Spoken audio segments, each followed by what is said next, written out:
पश्चाताप। बहू, जरा पानी देना, बाबूजी ने आवाज़ लगाई।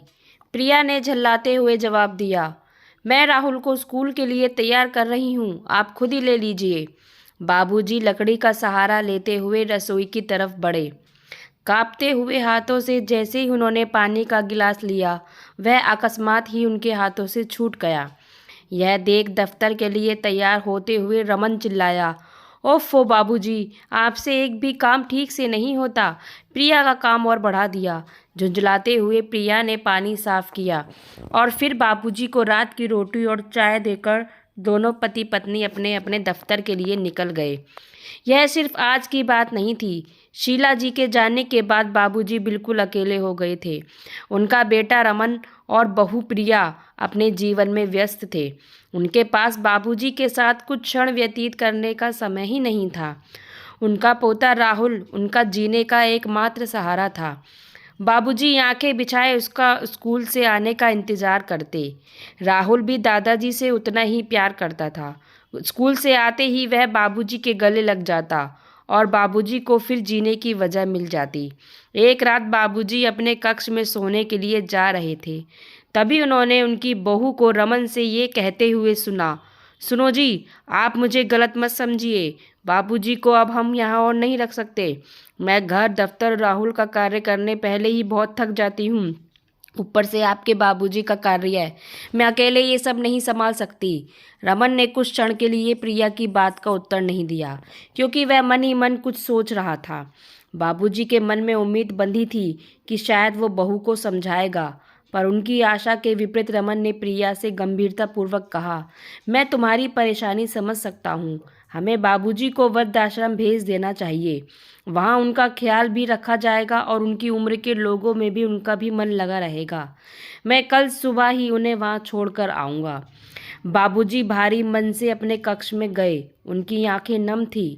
उन्हें वो पल याद आ रहा था जब वह पहली बार रमन को हाथ पकड़कर स्कूल छोड़कर आए थे।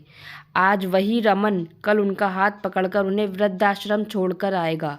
तब अपने बेटे के उज्जवल भविष्य के लिए बाबूजी प्रेम पूर्वक रमन को स्कूल छोड़कर आते थे और आज बाबूजी को बोझ समझकर रमन उन्हें वृद्धाश्रम भेज रहा था। बाबूजी ने रमन के मासूम बचपन को याद करते करते अपनी आंखें बंद कर ली।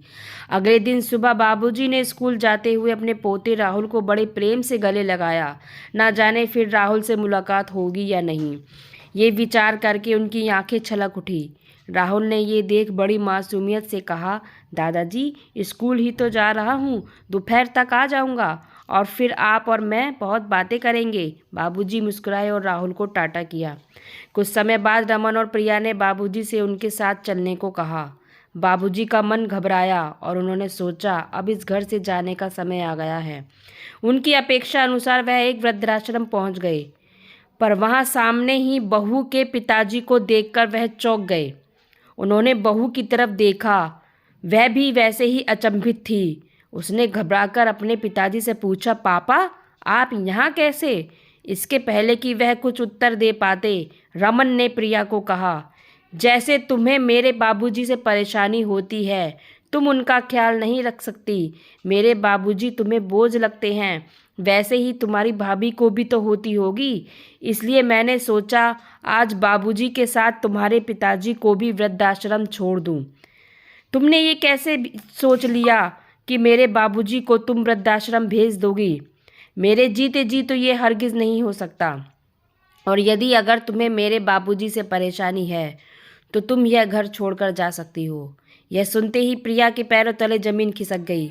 उसे अपनी गलती का एहसास हुआ और वह फूट फूट कर रोने लगी। उसने अपने पति रमन और बाबूजी से माफ़ी मांगी और घर चलने को कहा। बाबूजी की आंखों से भी प्रेमाश्रु बहने लगे।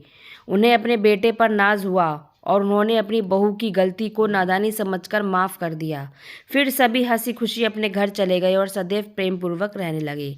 तो फ्रेंड्स, ये कहानी आपको कैसी लगी कमेंट्स बॉक्स में ज़रूर बताइएगा। कहानी को लाइक व शेयर जरूर कीजिएगा और चैनल पर नए हैं तो सब्सक्राइब कीजिएगा। कहानी सुनने के लिए धन्यवाद।